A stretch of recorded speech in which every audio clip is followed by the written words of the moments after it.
नमस्कार दोस्तों, मैं हूं संगीता झा और आप सभी का स्वागत करती हूं मैं अपने चैनल स्टडी होम पे। तो दोस्तों, हाल ही में हम सब ने बंगाल की खाड़ी में एम्फन साइक्लोन को उठते देखा था, जिसने बंगाल, उड़ीसा, असम इन सभी जगहों पे भारी तबाही मचाई थी। और इसकी स्पीड 160 किलोमीटर तक बताई गई थी, यानी कि 160 किलोमीटर प्रति घंटे की स्पीड से बंगाल से टकराया था और इसमें बहुत से लोग मारे गए थे। बंगाल में इससे बहुत ज्यादा तबाही हुई थी और वहां पे 100 से ज्यादा अधिक लोग मरे थे।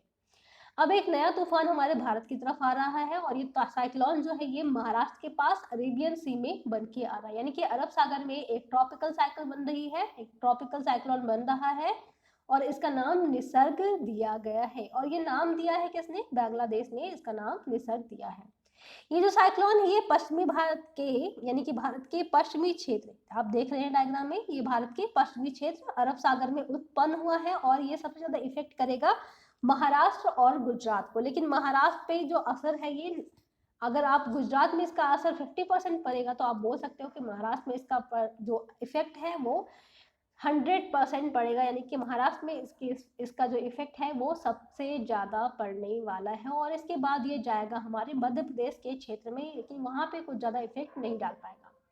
तो ये जो तूफान है ये 3 से 4 जून को महाराष्ट्र में टकराएगा और आज 3 जून है दोस्तों।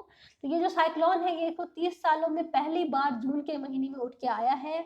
और क्योंकि ये जो साइक्लोन था ये हमेशा नवंबर से दिसंबर मंथ में ही आता था और ये अरब सागर में उठने के बाद पहले वेस्ट की तरफ मुड़ जाते थे, यानी कि ये अरब सागर में उठने के बाद ईरान और ओमान की तरफ चले आते थे, मूव कर जाते थे। लेकिन इस बार क्या हुआ है, ये गोवा, महाराष्ट्र और गुजरात में इफेक्ट करेगा, यानी कि ये भारत के अंदरूनी हिस्से में जा रहा है। ये पहली बार महाराष्ट्र की तरफ मुड़ा है अरेबियन सागर में उठने के बाद।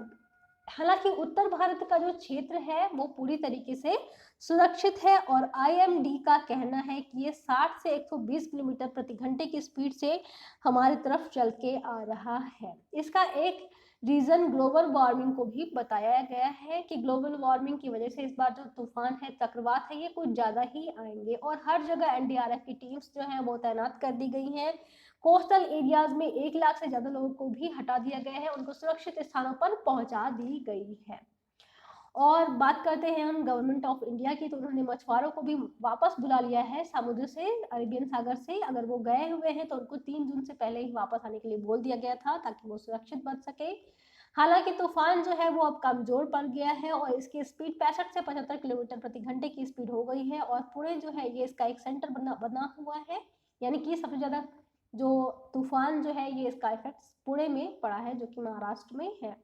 गुजरात में एनडीआरएफ की 18 टीम्स तैनात की गई हैं और लगभग, और एसडीआरएफ यानी कि स्टेट जो है उसकी जो खुद स्टेट की जो है वो 8 टीमें को लगाया गया है। लगभग 65,000 लोगों को सुरक्षित जगहों पर पहुंचा दिया गया है। हालांकि गुजरात में इसका प्रभाव बहुत ज्यादा नहीं होने वाला है, लेकिन महाराष्ट्र के जो रायगढ़ इलाका है वहां पे सबसे ज्यादा तबाही जो है वो इस तूफान से मची है। तो हम बात कर रहे हैं चक्रवाती तूफान निसर्ग की, जिसने महाराष्ट्र के तटीय इलाकों में ये तूफान जो है ये 3 जून को टकराया है। मुंबई के निसर्ग तूफान जो है वो अलीबाग के तट से टकराया। हालांकि तूफान का मुंबई के लिए खतरा लगभग खत्म हो चुका है, वहीं मुंबई के ज्यादातर इलाकों में तेज हवाओं के साथ बारिश जो है वो अभी भी हो रही है, यानी कि आज रात भर बारिश वहां पे होगी। साथ ही हवाएं जो है वो 50 किलोमीटर प्रति घंटे की स्पीड से अभी भी चल रही हैं, उससे ज्यादा ये हवाएं नहीं चलेंगी।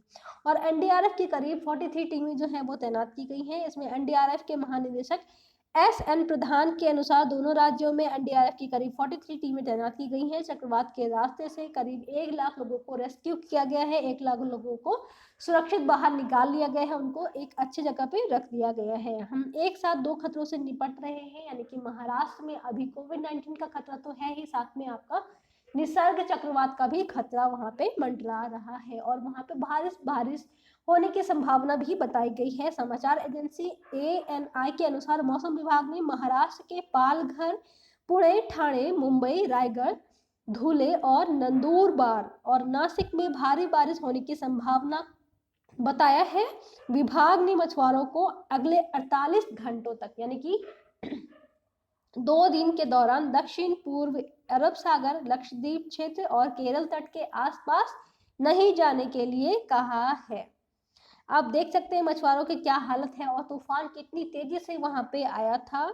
और लेकिन ये तूफान जो है ये मुंबई आते आते कमजोर पड़ गया है, यानी कि मुंबई के अंदरूनी इलाके में, महाराष्ट्र के अंदरूनी हिस्से में, शहरों की तरफ ये तूफान बहुत ज्यादा नहीं गया है।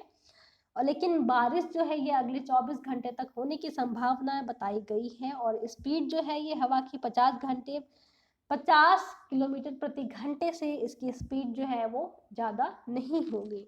आप देख सकते हैं चित्र में, मुंबई के चक्रवाती तूफान निसर्ग के बीच रनवे पर फिसला फेडेक्स का विमान, यानी कि इसने क्या किया, विमान हताहत तो नहीं हुआ, कोई मरा नहीं, लेकिन छत्रपति शिवाजी महाराज इंटरनेशनल एयरपोर्ट के रनवे पर एक विमान फिसल गया है।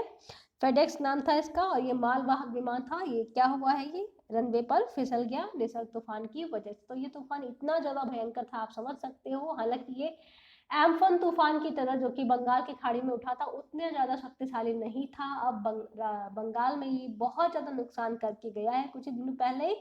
लेकिन महाराष्ट्र का निसर्ग तूफान जो है, तूफान तो तूफान होता है भाई, लेकिन महाराष्ट्र का जो निसर्ग तूफान है इसने थोड़ा कम स्पीड पकड़ा, 65 से 75 किलोमीटर की स्पीड से ये चला, तो लोगों की जान जो है वो कम आफत में बढ़ी है। फिर भी 2 से 3 लोगों की मरने की जो इंफॉर्मेशन है, मरने की जो जानकारी है वो दी गई है, लोगों के साथ साझा की गई है कि 2 से 3 लोग जो है ये अभी हताहत हुए हैं। तो थैंक यू आप सभी का मुझे सुनने के लिए। अगर वीडियो अच्छा लगता है तो अपने दोस्तों के साथ शेयर कीजिए, चैनल को सब्सक्राइब कीजिए।